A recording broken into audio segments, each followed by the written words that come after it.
sur moi.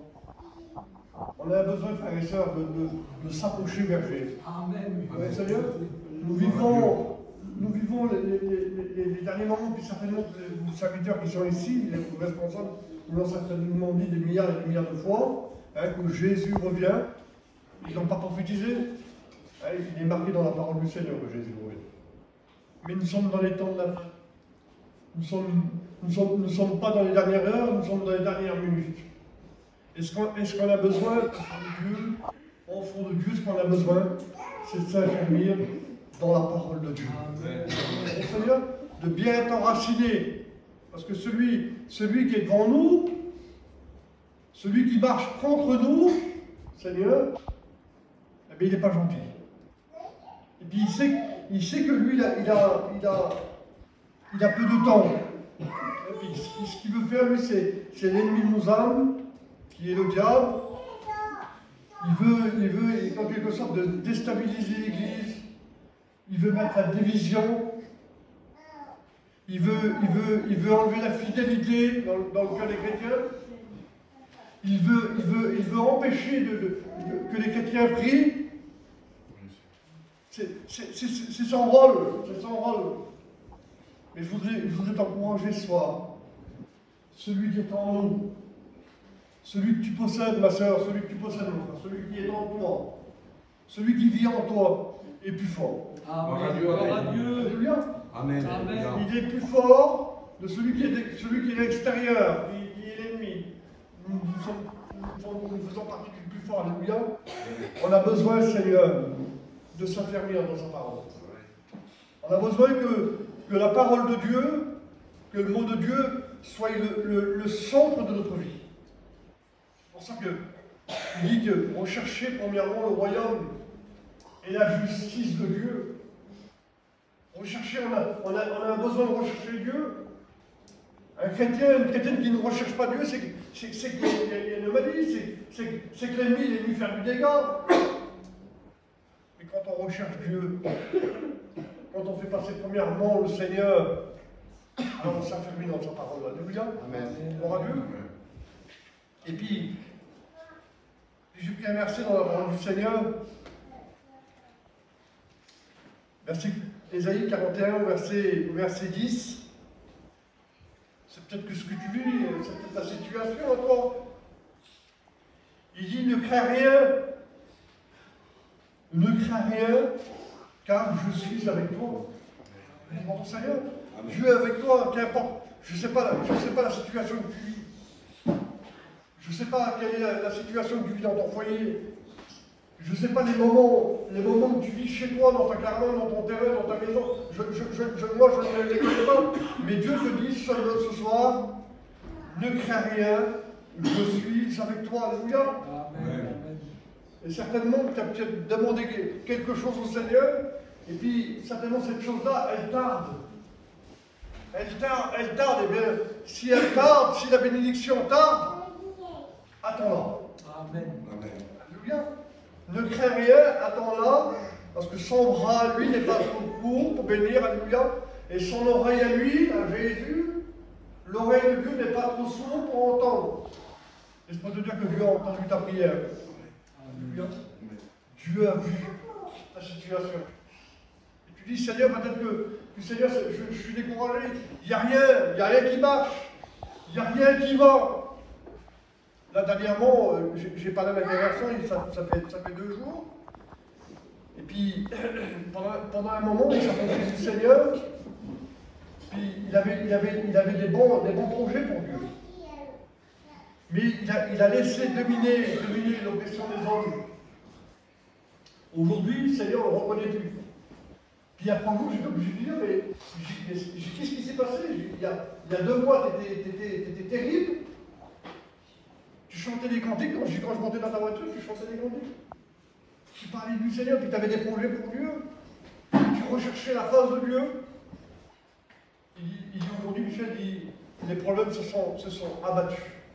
Et puis on voit, dans sa façon de parler, on voit qu'il essaye de s'en sortir. On voit qu'il veut s'en sortir par lui-même, par ses propres forces. Et j'ai le seul moyen pour t'en sortir. C'est de mettre Dieu dans l'affaire. Amen. Alléluia. Si aujourd'hui tu as une crainte dans ton cœur, tu sais que tu n'y arriveras pas, mais si Dieu est dans l'affaire, frère et sœur, si Dieu est dans notre projet, alléluia, si Dieu est dans notre foyer, alléluia, alors Dieu fera le nécessaire, alléluia. Il dit, ne crains rien, car je suis avec toi. Ne promène pas des regards inquiets. L'inquiétude, ça n'existe pas parmi les chrétiens. Si on est fondé dans la parole de Dieu, si on est affermi dans la parole, normalement l'inquiétude, elle doit pas être dans le cœur. Parce que Jésus dit, je serai avec vous tous les jours. Amen. Amen. Si Jésus est dans notre cœur, si Dieu est dans notre vie, alors Seigneur, quelle inquiétude que nous voulons avoir. Il dit que l'inquiétude dans le cœur de l'homme ou de la femme, il dit qu'il l'abat.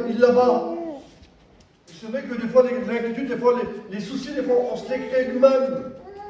L'inquiétude dans nos cœurs, on se la crée nous-mêmes. Mais Dieu te dit ce soir, ne promène pas des regards inquiets, car je suis ton Dieu. Amen. Dieu, beauté, Seigneur. Il est ton Dieu, il est le Dieu tout-puissant. Il est le Dieu de Jacob, il est le Dieu d'Abraham. Et ce Dieu-là, ce soir, il est au milieu de nous, alléluia. Il te demande ce soir, il te demande une chose. Il te demande de t'affermir dans la parole. Amen. Alléluia. Et de reprendre le combat. Donc, Seigneur, vous savez, le combat, j'ai aimé l'expression de Paul. Quand Paul dit j'ai combattu le bon combat, il dit désormais la couronne de justice m'est offerte. Mais c'est quand Paul il arrive pratiquement à la fin de sa vie. C'est quand il arrive prêt à quitter cette terre, à rencontrer celui qui prêchait. Mon Seigneur, combattez le bon combat, mon Seigneur, et ne promenez pas des regards inquiets, car je suis ton Dieu. Je te fortifie, voilà ce que Dieu dit ce soir. Il dit, je te fortifie, je viens à ton secours, et je te soutiens de ma droite triomphante. Amen. Mon Seigneur, Jésus, c'est Jésus qui te fortifie ce soir. C'est lui qui te soutient ce soir. Alléluia. Et puis ça arrive. Ça arrive des moments de découragement. Et puis moi je dis béni soit Dieu. Parce que des fois, à travers les découragements, on voit la main de Dieu. Des fois, c'est dans les découragements.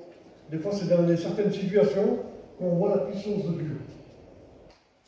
Est-ce que ça va déjà arriver des situations compliquées, des situations où le Seigneur il n'y a plus de solution, où il n'y avait plus rien du tout, où il semblerait que le diable avait fermé tous les portes, mais dans la situation, dans la détresse, Dieu vient à notre secours.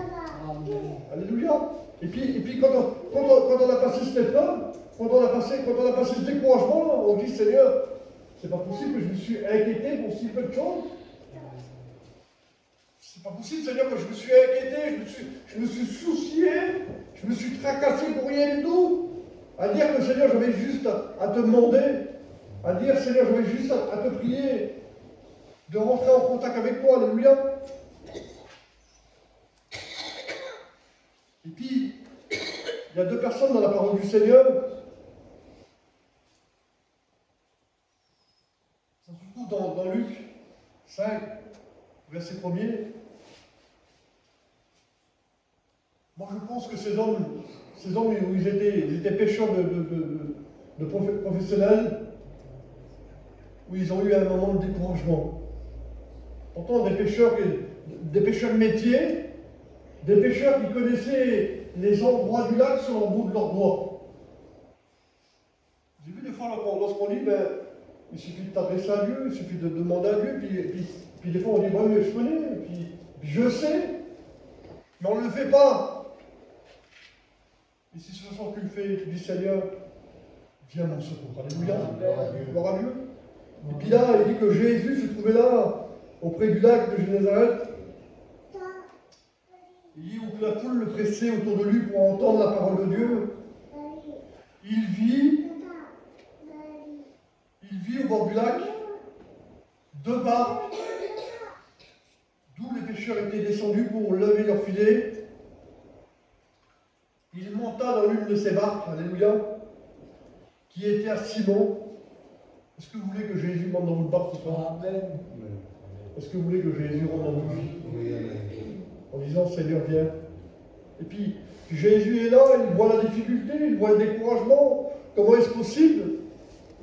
Comment est-ce possible des hommes de métier, hein, où ils rentrent avec leur barque avec pas un poisson à l'intérieur? Et là, lorsque Jésus monte dans la barque de Simon, vous savez ce qu'on va faire? Je ne voudrais pas retrancher la parole de Dieu, pour qu'on le ménage, je n'ai pas le droit. Mais on va laisser rentrer Jésus dans notre cœur. Amen. Bon Seigneur, on veut qu'il soit le gouvernail de notre vie, on veut qu'il soit la direction de notre vie. Alléluia. Et puis, il est là, et puis il monte dans l'une de ses barques qui était à Simon. Il va lui demander quelque chose. Il va lui demander un petit effort. Il le priera de s'éloigner un peu de ses affaires. Alléluia. Des fois, Dieu nous demande de laisser un petit peu nos soucis, de laisser un petit peu nos tracas, Seigneur. Dieu nous demande d'avancer un petit peu avec lui, alléluia, malgré les soucis. Hein. Il y a un cantique qui dit, malgré les soucis, malgré les problèmes, alléluia. Mais même dans les soucis, Seigneur, même dans les problèmes, même dans le découragement, Dieu nous demande d'avancer. Amen. Il faut avancer. Puis, il priera de s'éloigner un petit peu de la terre, et puis il saisit de la barque, il enseigna la foule.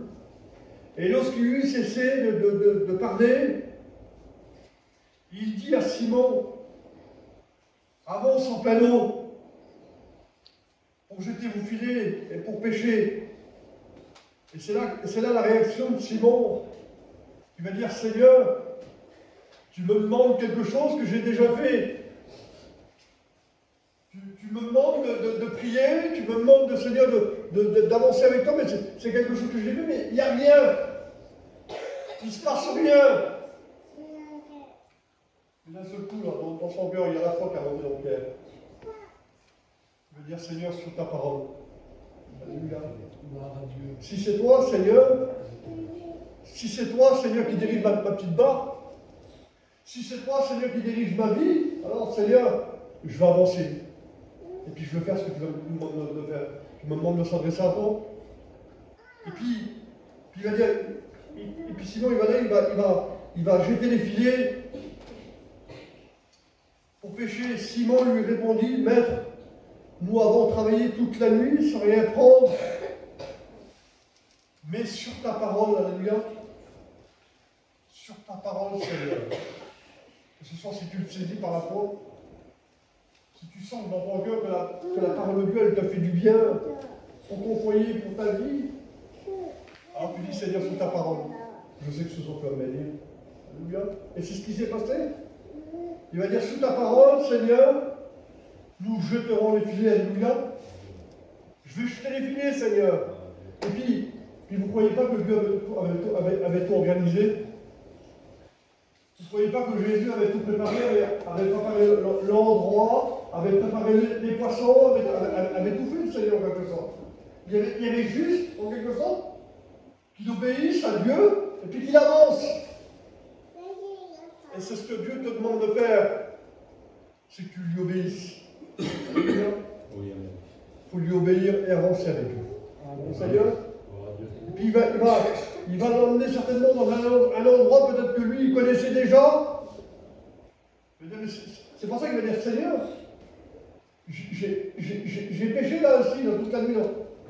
J'ai rien pris, Seigneur, mais moi, Seigneur, si tu me dis de le faire, encore une fois, ben, je vais le faire, Seigneur. La Bible dit qu'ils vont prendre une grosse quantité de poissons, à un point que les filets vont se remplir. Béni soit Dieu. Dieu les avait conduits, les avait dirigés dans un endroit de la bénédiction. Et puis quand il va être béni, quand les filets vont se remplir, vous savez ce qu'il va faire? Il va faire signe à ses compagnons de venir l'aider. Alléluia.